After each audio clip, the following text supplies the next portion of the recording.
Okay, so today we're doing a deep dive into, well, it's a pretty intense philosophy for achieving what Daniel Peña calls super success. Yeah, it's all built around his quantum leap advantage, the QLA.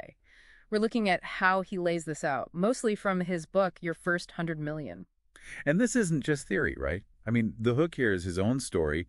Great Western Development Corporation started with practically nothing. Exactly. $820, that's what he claims. And 8 years later, a $400 million market cap company. It's a pretty staggering claim. So the mission today is to unpack how QLA supposedly makes that happen. And right off the bat, there's this warning.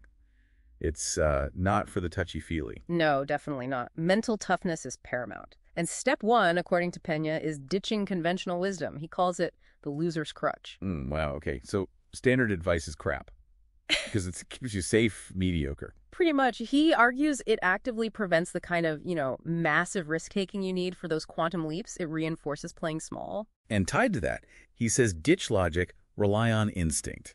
That seems counterintuitive for business. Well, yes and no. He means logic often just confirms that conventional wisdom, right? It keeps you colored inside the lines. High performers, he says, need to trust their gut more, their intuition. Okay, intuition. Yeah. But you can't just feel your way to success if you're scared, right? Yeah. Which brings us to the comfort zone. Right, a term coined by one of his mentors, Jim Newman. Peña insists you have to constantly, aggressively push the boundaries of that zone.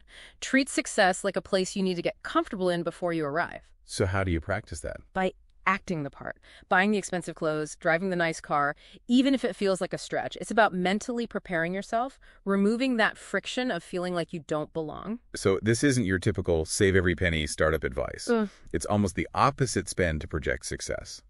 That feels risky, like really risky. Oh, it is.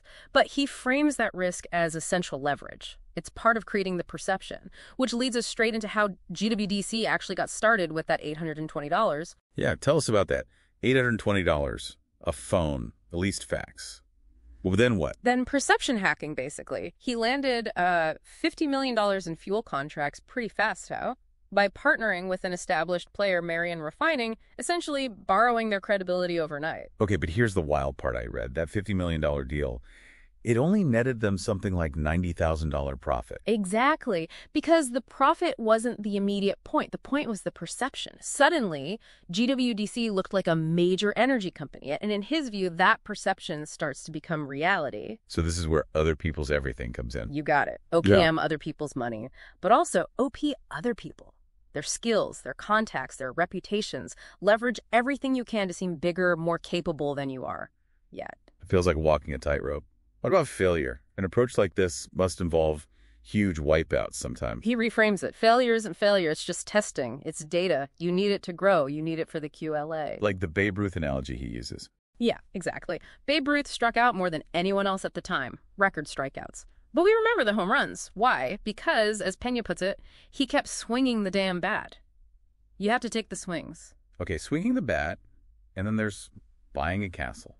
Guthrie Castle in Scotland. How does that fit in? That was the ultimate perception play, post-IPO. Buying a 15th century castle wasn't just living large. It was a calculated signal to Wall Street. Is the signal saying what? Saying, we're so successful, so independent, we don't even need you guys anymore. It creates this aura of untouchable success. Investors love that. It's pure QLA theater almost. Okay, so let's try and boil this down for everyone listening. The QLA mindset is ignore conventional wisdom, use massive leverage, other people's stuff, embrace risk, see failure as testing. And stay obsessively focused on a huge vision. Don't aim small. Right. And maybe the most telling thing is what Peña himself said he regrets. Yeah, despite making hundreds of millions, he said his only regret was not aiming higher from the start. He wished he'd aimed for billions. Which leaves us with a pretty provocative thought for you, the listener. What limits, maybe self-imposed ones, are you putting on your own vision right now?